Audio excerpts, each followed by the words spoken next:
Krishnapatnam port ఏదైతే ఉందో ఏషియాలో one of the largest port. ఇది ఏషియాలో దాదాపు చాలా 14-20 బర్త్లు ఉన్నాయి, ఇంకా ఎక్స్పాండబుల్ ఉన్నాయి.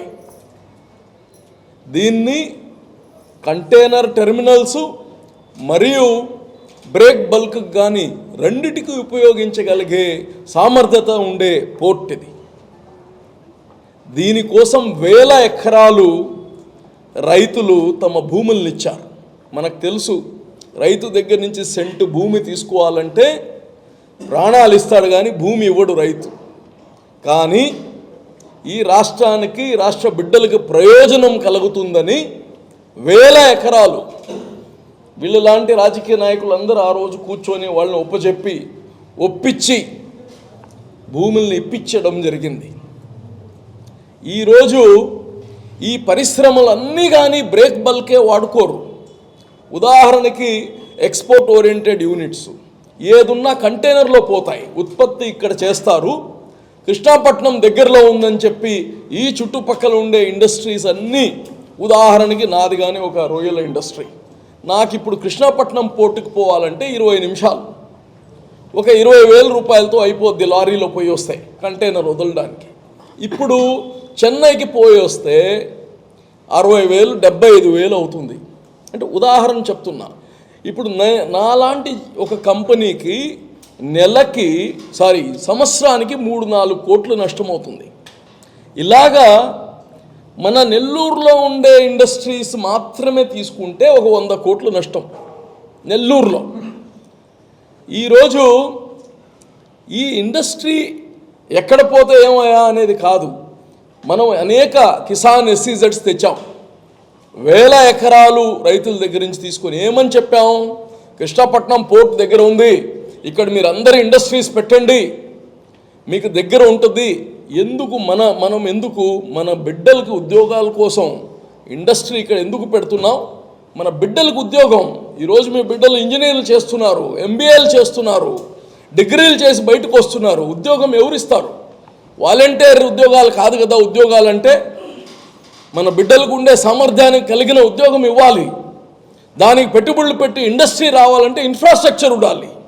అటువంటి కృష్ణాపట్నం పోర్టు ప్రభుత్వం కావచ్చు, రైతులు కావచ్చు, అనేక త్యాగాలతో వచ్చిన పోర్ట్ ఇది.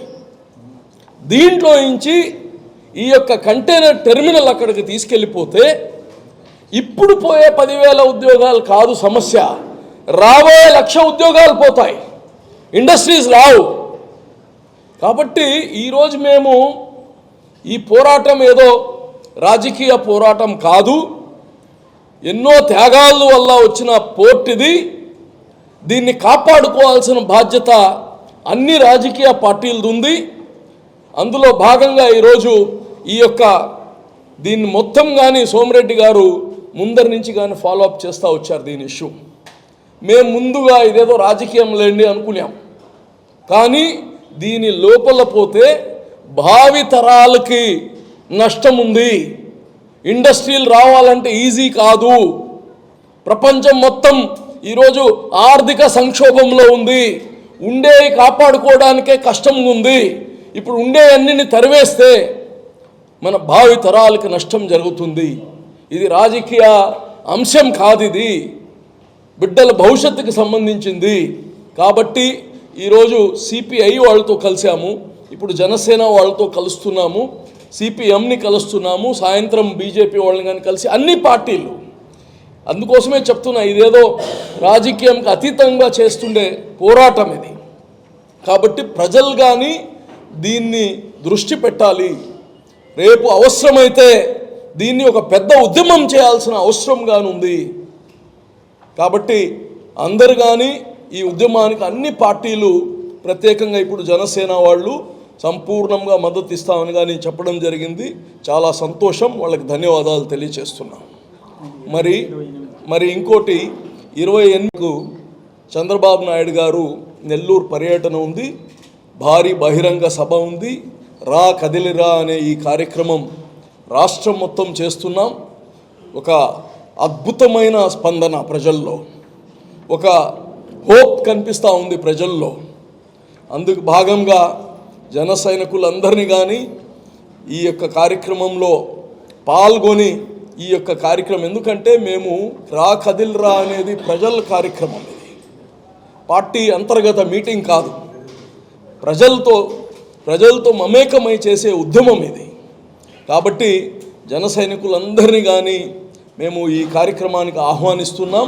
అందరం కలిసి ఈ కార్యక్రమాన్ని దిగ్విజయం చేయాలని కానీ కోరుకుంటూ ఈరోజు అధ్యక్షుడిని వాళ్ళ టీంని మొత్తంని కలవడం జరిగింది. నిన్న మేము కోవూరు అనుకొని ఉన్నాం.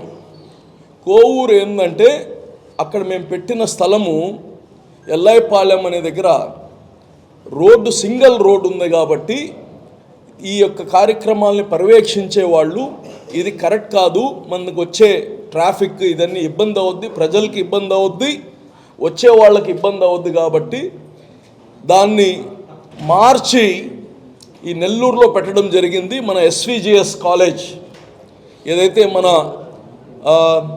మెడికవర్ హాస్పిటల్ దగ్గర ఆ రూట్లో హైవేలో మన ఎస్విజిఎస్ కాలేజ్ ఉందో అక్కడ ఎస్విజిఎస్ కాలేజ్ గ్రౌండ్స్లో పెడుతున్నాము.